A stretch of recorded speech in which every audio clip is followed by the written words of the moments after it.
সবাইকে আমার চ্যানেলে ওয়েলকাম বা স্বাগত, ধন্যবাদ। সবকিছু দিয়ে শুরু করছি আজকের ভিডিওটা। তো দেখো, আজকে জলখাবারে বা টিফিনে যেটা বানাচ্ছি সেটাই দেখাবো।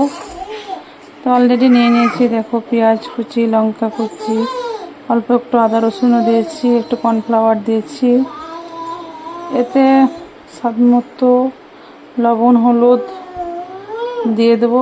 বেসন দিয়ে এটা মেখে নিয়ে কড়াইয়ে তেল বসিয়ে দিয়েছি, এটা ভেজে নেব।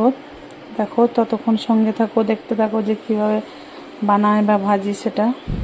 তো যাই হোক, মোটামুটি সব কিছু এটা দিয়ে দিয়েছি। তারপর স্বাদ মতো লবণটা দিয়ে দিচ্ছি, কর্নফ্লাওয়ার দিয়ে আছে তাই জন্যে বেসনটা অ্যাড করছি। যাই হোক 2 চামচ কি 3 চামচ মতো লাগবে। দেখো বেসনটা দিয়ে শুকনোতে নেড়ে ছেড়ে মাখিয়ে নেব। এরপরে তো জল দেবো, কারণ শুকনোতে ভালোভাবে মাখিয়ে নিলে তারপরে এবার পরিমাণ মতো জল দিয়ে মাখিয়ে নেব। দেখো এটা জল দিয়ে ভালোভাবে ফেটে মাখানো হয়ে গেছে।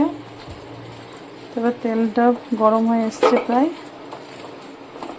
এবার তেলে দিয়ে ছেঁকে নেওয়ার পালা।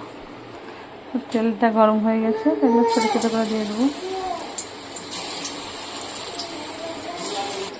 দেখো তো তেলে দিয়ে দিয়েছি, এবার এগুলোকে ভেজে নেব। একটু হালকা ফ্লেমে ভাজতে হবে, কারণ নাহলে ভেতরগুলো কাঁচা থেকে যাবে। এত সুন্দর লাল লাল করে ভাজা হয়ে গেছে, এবার এটা তুলে নেব।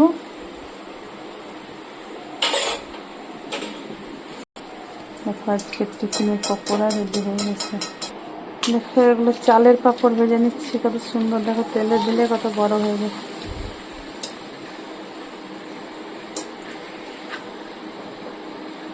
রেডি আজকে পকোড়া, পাঁপড় দিয়ে জলখাবারের একটু করে আজকে, ঠিক আছে।